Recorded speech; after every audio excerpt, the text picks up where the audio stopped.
Hi guys, for those of you who may not know, my name is Kailey May, and I have been raving about this book non-stop since I read it.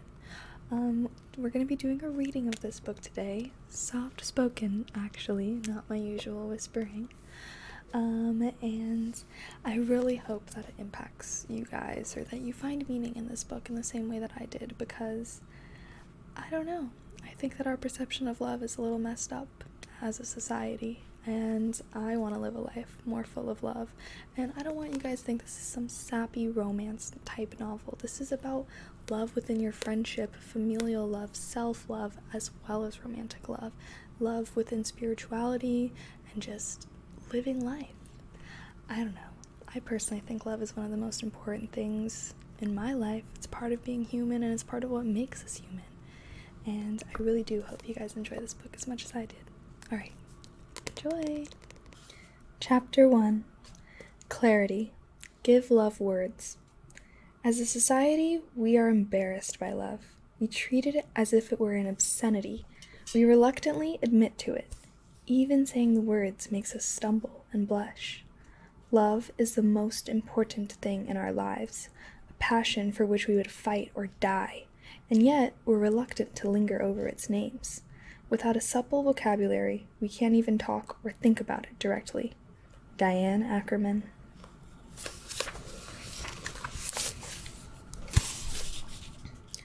The men in my life have always been the folks who are wary of using the word love lightly. They are wary because they believe women make too much of love, and they know that what we think love means is not always what they believe it means. Our confusion about what we mean when we use the word love is the source of our difficulty in loving. If our society had a commonly held understanding of the meaning of love, the act of loving would not be so mystifying. Dictionary definitions of love tend to emphasize romantic love, defining love first and foremost as profoundly tender, passionate affection for another person, especially when based on sexual attraction. Of course, other definitions let the reader know one may have such feelings within a context that is not sexual. However, deep affection does not really adequately describe love's meaning. The vast majority of books on the subject of love work hard to avoid giving clear definitions. In the introduction to Diane Ackerman's A Natural History of Love, she declares, "Love is the great intangible." A few sentences down from this, she suggests, "Everyone admits that love is wonderful and necessary, yet no one can agree on what it is." Coyly, she adds, "We use the word love in such a sloppy way that it can mean almost nothing or absolutely everything." No definition ever appears in her book that would help anyone trying to learn the art of loving. Yet she is not alone in writing of love in ways that cloud our understanding. When the very meaning of the word is cloaked in mystery, it should not come as a surprise that most people find it hard to define what they mean when they use the word love. Imagine how much easier it would be for us to learn how to love if we began with a shared definition. The word love is most often defined as a noun, yet all the more astute theorists of love acknowledge that we would all love better if we used it as a verb.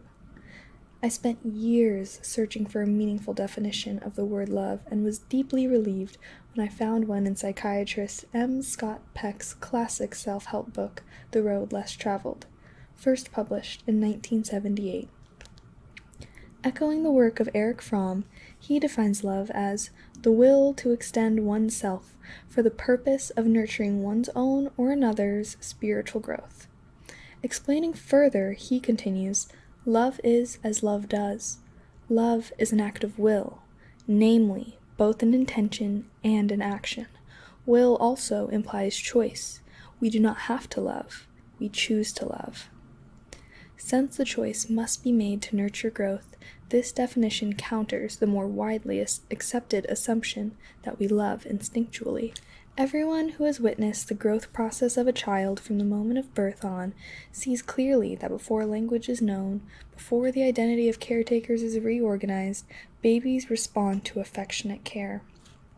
Usually, they respond with sounds or looks of pleasure, As they grow older, they respond to affectionate care by giving affection, cooing at the sight of a welcomed caretaker. Affection is only one ingredient of love.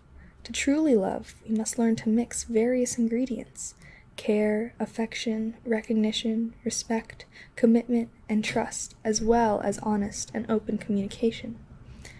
Learning faulty definitions of love when we are quite young makes it difficult to be loving as we grow older.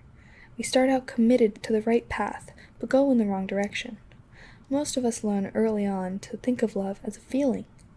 When we feel deeply drawn to someone, we cathect with them. That is, we invest feelings or emotion in them. The process of investment wherein a loved one becomes important to us is called cathexis.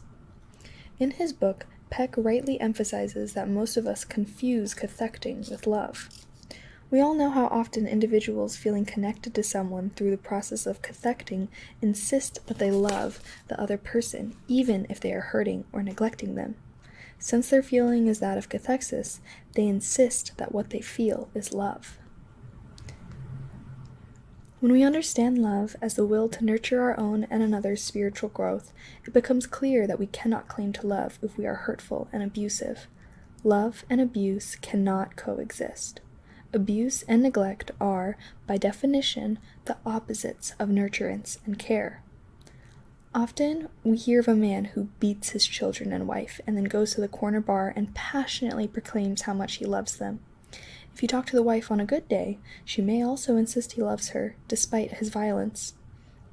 An overwhelming majority of us come from dysfunctional families in which we are taught we are not okay, where we were shamed, verbally and or physically abused, and emotionally neglected, even as we were also taught to believe that we were loved.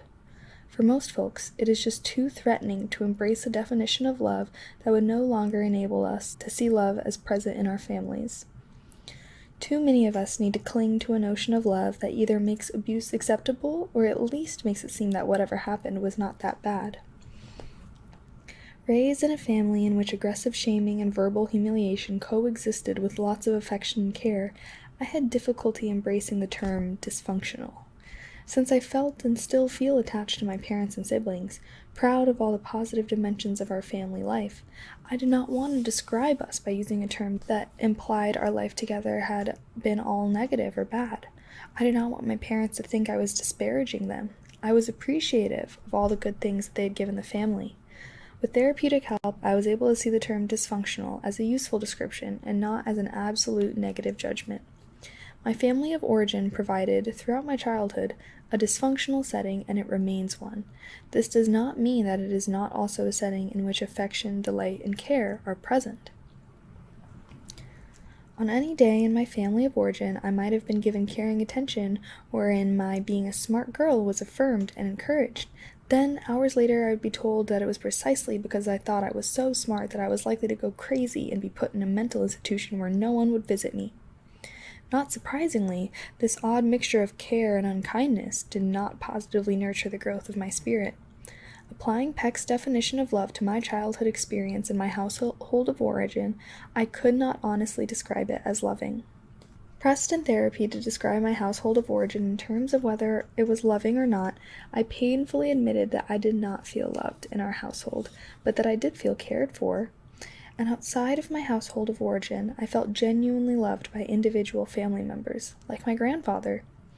This experience of genuine love, a combination of care, commitment, trust, knowledge, responsibility, and respect, nurtured my wounded spirit and enabled me to survive acts of lovelessness.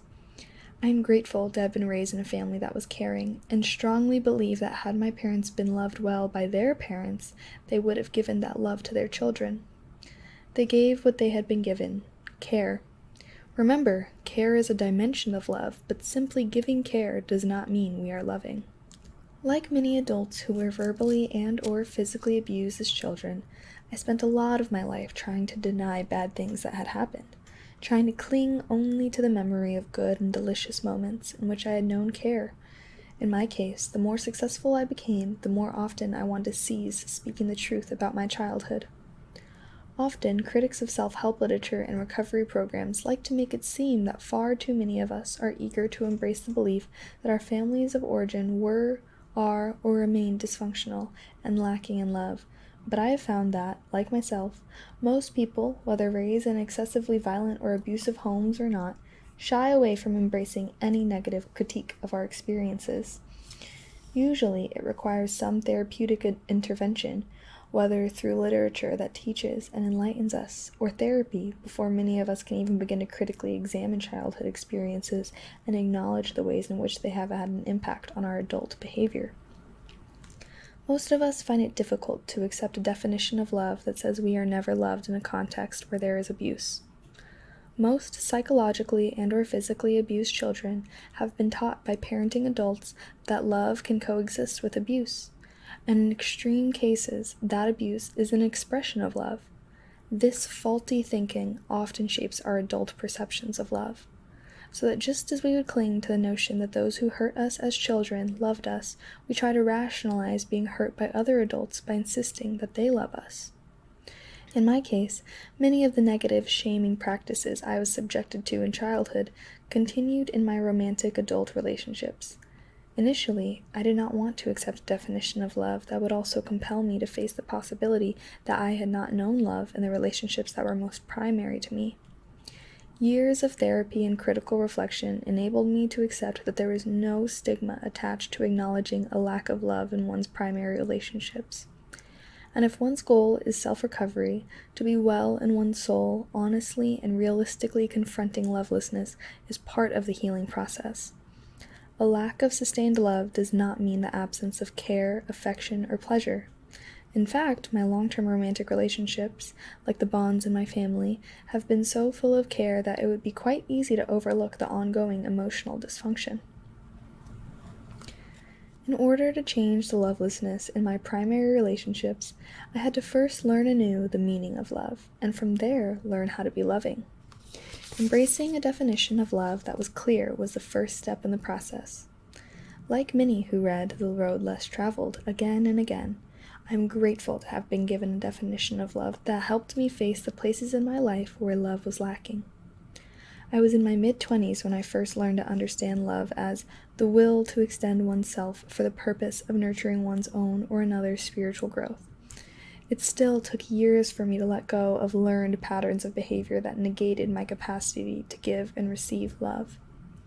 One pattern that made the practice of love especially difficult was my constantly choosing to be with men who were emotionally wounded, who were not that interested in being loving even though they desired to be loved.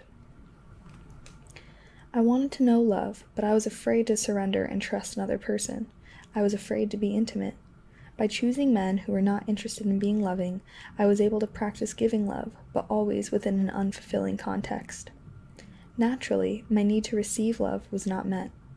I got what I was accustomed to getting, care and affection, usually mingled with a degree of unkindness, neglect, and on some occasions, outright cruelty.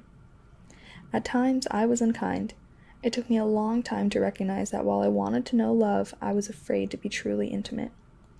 Many of us choose relationships of affection and care that will never become loving because they feel safer.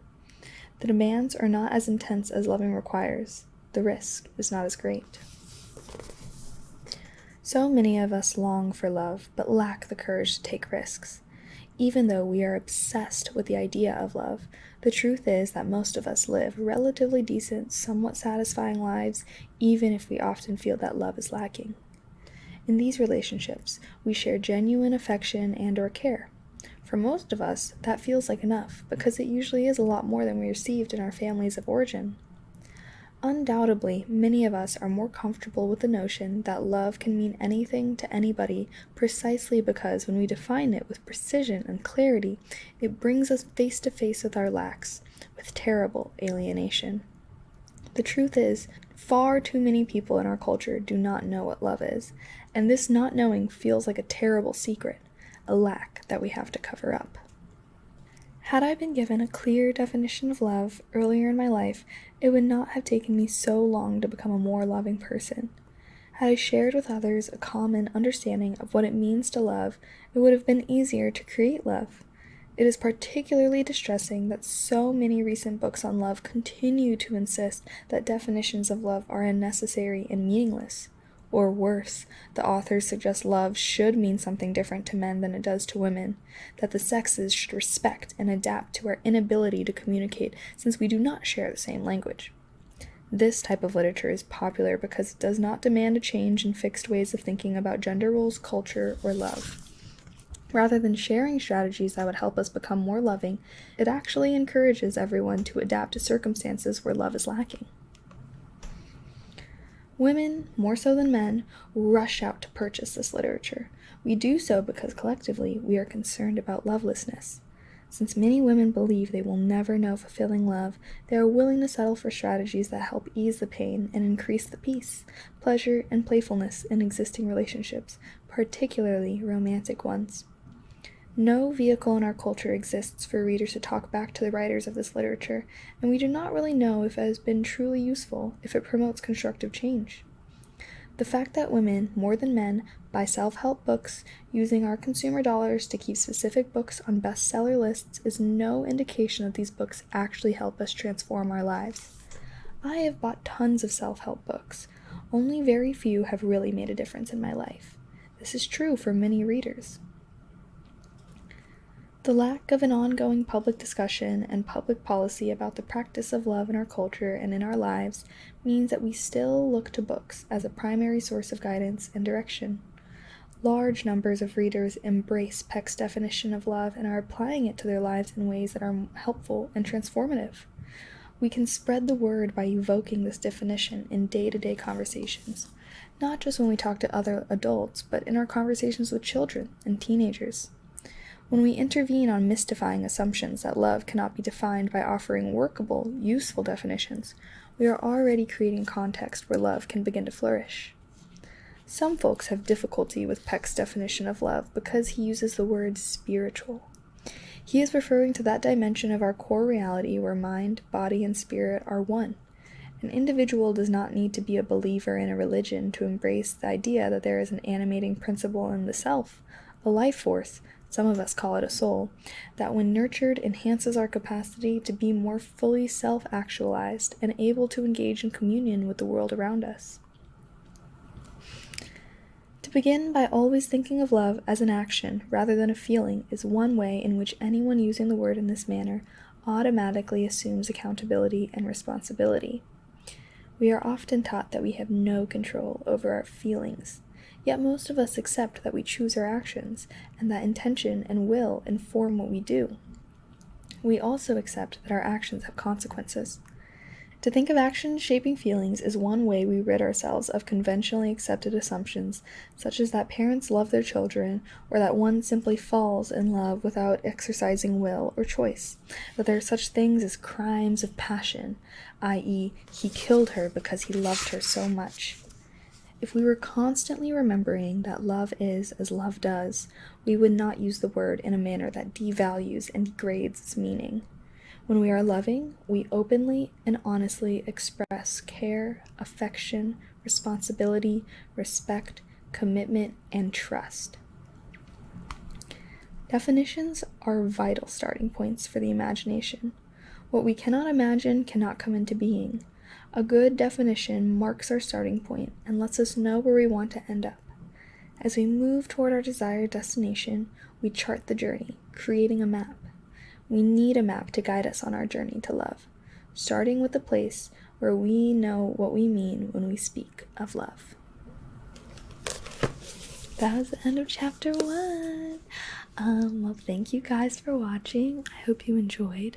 I will be releasing the next part to this video not too long. I love this book, so I'll find lots of reasons to read it. Thank you so much, and if you enjoyed, don't forget to like and comment your thoughts. I would love to hear what you guys think about this. Like I said, this is my favorite book. Alright,